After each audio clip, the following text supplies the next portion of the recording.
Hey everyone, it's a baseball algorithm review from Sunday, April 7th. And in this video, we're going to talk about running the macro when you're trying to compare the results from last year's pitching stats and also looking at this year's pitching stats. I'll tell you what I've done here, and I'm pretty interested to see what the results were because usually we'll transition to looking at 2024 pitcher stats after the pitchers have pitched about 20 innings, is what I found historically to be a good time to make the changeover.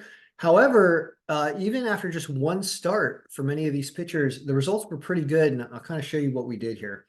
So running the macro, going to view macro, and running the macro is going to show all 500 combinations of variables that we have, and it's going to dump them into the T-cube pivot sheet.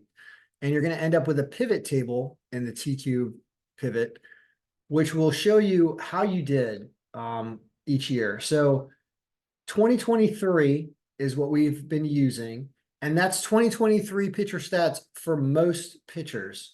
You can see that yesterday there were 3 pitchers that did not have any stats in 2023, and so I set them to 2024. That would be Luis Gill, Max Meyer, and Shota Imanga. So some of these were 2024 anyway, even though we're trying to run the comparison looking at only last year's stats. But what you can do is you can change everybody to 2024 to see if they've all had starts like this. Now everybody's got a 2024 start, and luckily all of these pitchers have pitched at least once in 2024. So you were able to run a macro on this, and I did that. So this slicer over here for a year, it's really for pitcher stat year. Let's rename this to, I thought I did rename it. We'll rename it right now. It's called pitcher stat year. And now you'll see that you can choose 2024 or 2023. 2023, the best result was 8-6, which is exactly the combination string that we used of combination 110. That's going to be on here. It looks like there were a good chunk of them went 8-6 on Sunday. Looks like all the way down 49 of them, and combination 110 is definitely going to be one of those.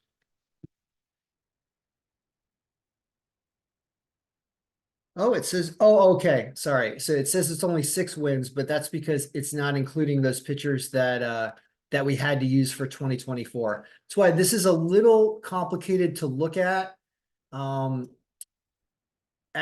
this stage, because we had to use some pitchers in 2024 and they're being recorded as 2024. So I know what I just said sounds a little complicated, but basically you couldn't get 2023 on all the pitchers, so the results using this slicer are a little convoluted. You know, we didn't only have 6 wins, we had 8 wins. This was the record of what happened with combination string 110 using mostly 2023 stats and 3 pitchers with 2024 stats.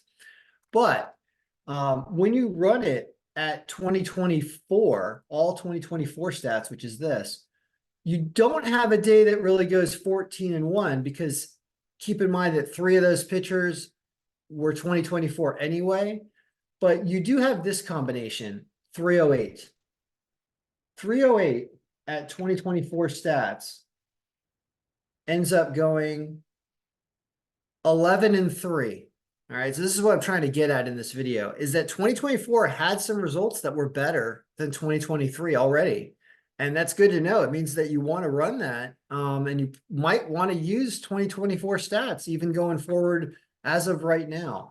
The one thing I don't like about the 2024 stats is look at what it did. It put Detroit on top here, and he also put St. Louis higher up. Everything else won. But in our 2023 combination string, it had Detroit way at the bottom, and it kind of allowed you to stay away from Detroit because it didn't think it was as strong of a pick. So there's some good and some bad, but it's certainly something to look at every day, is to run the macro using both options and then see what is consistently rising to the top. So in the private video that I'm about to do as I set up the file for today, I will run the macro in both scenarios and discuss which teams are confirmed in both scenarios being on top of the list, because that's going to prune out games that are iffy, that are close, that are toss-up games that could go either way, where the stats don't agree from one year to the next about who might win it strength-wise. So I just wanted to put that video out there, that it is another added layer of what we're doing as we predict baseball games. And you can always purchase a copy of this and get emails from me and private videos every day for the next 22 days, all the way through April 30th. And we'll keep this thing rolling and hopefully have some perfect days as we go in through the rest of the month.